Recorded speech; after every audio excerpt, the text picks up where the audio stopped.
পৃথিবীতে সব থেকে ভয়ঙ্কর জিনিস হলো এক্সপেকটেশন। করেছো কি মরেছো, সে তুমি যতই যাই করো না কেন, এই একটা জিনিস কিন্তু পুরোপুরি হারিয়ে দিতে পারে। মানুষের কাছে সামান্য প্রত্যাশাও দিনের শেষে তোমাকে সব থেকে বেশি দুঃখ দিতে পারে। কিন্তু প্রত্যাশা ছাড়া কি কোনো সম্পর্ক সম্ভব? আমি বলবো সম্ভব।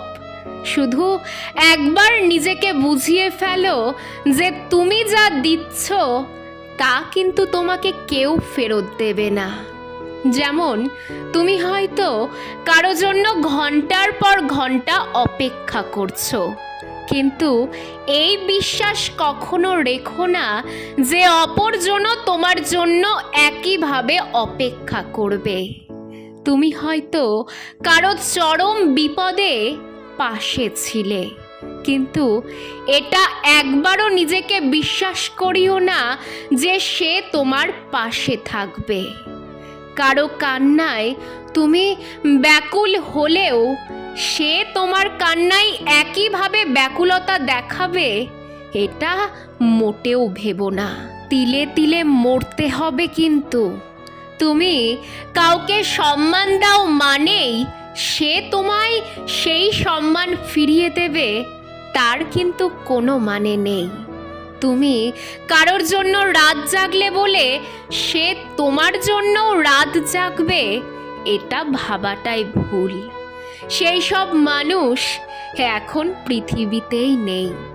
তুমি যদি ভেবে থাকো যে তুমি কারোর জন্য সব ছেড়ে দিতে পারো বলে অপরজনও তোমার জন্য সব ছেড়ে দেবে, তাহলে তুমি ভুল করছো।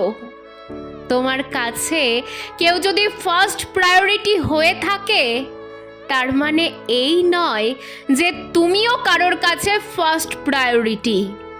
এটা ভাবলেই কষ্ট পাওয়ার জন্য তৈরি থাকো বন্ধু। তুমি আজ যে মানুষটাকে নিজের সব কিছু মনে করছো, এটা কখনোই ভেবো না যে তুমি তার কাছে সব কিছু হবে। ভালোবেসে যাও, কিন্তু একই পরিমাণ ভালোবাসা ফেরত পাওয়ার আশা রেখো না। সব শেষে এটাই বলবো, আগলে রাখো প্রাণ দিয়ে, কিন্তু কারো কাছে আগলে থাকার প্রত্যাশা রেখো না। রাখলেই ঠকতে হবে কিন্তু।